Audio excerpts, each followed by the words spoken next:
Good morning, happy శ్రావణ శుక్రవారం. ఈరోజు నేను ఒక సర్ప్రైజ్ ఇవ్వబోతున్నాను మా ఫ్రెండ్కి. యాక్చువల్గా తన బర్త్డే ఈరోజు.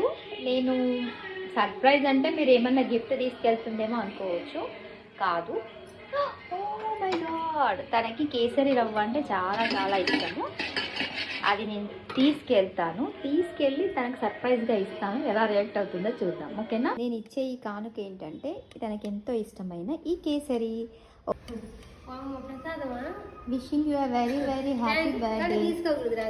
No prasadam, for you only. చూడు, మా ఫ్రెండ్కి నేను సర్ప్రైజ్ ఇచ్చాను. తను ఎలా రియాక్ట్ అవుతుందంటే ఇది ప్రసాదం అనుకుంటుంది. నేను తనకే చేశాను, ప్రసాదం కాదు. టేస్ట్ చూసి చెప్పండి. కూర్చోరాదు, చెప్పు మా వ్యూవర్స్ కి ఎలా ఉందో. యూట్యూబ్ పెట్టు, సర్ప్రైజ్ ఇది. చాలా బాగుంది, ఎంత బాగుందో.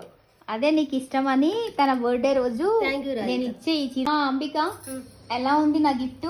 నేను ఏదో చిన్న గిఫ్ట్ ఇచ్చాను. ఏది ఆనందంగా మనకి నచ్చింది. నువ్వు అన్నావు కదా నిన్న నాకు కేసరి తినాలనిపిస్తుంది, నాకు ఐడియా వచ్చింది.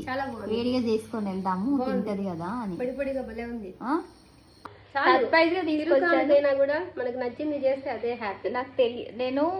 నాకు తోచినట్టు నేను చేస్తాను. నచ్చిందంటే ప్రసాదం అనుకున్నా. కాదు, యాక్చువల్లీ ఇవాళ ఫ్రైడే కదా, అమ్మవారికి ప్రసాదం ఏమో అనుకుంది. తనకి పీరియడ్ ఉంది, తిన్నది కాబట్టి నేను తనకి సపరేట్ గా చేశాను. కానీ నచ్చిందంట, నాకు చాలా happy. Thank you once again. Wishing a very very happy birthday my dear friend. Bye bye bye.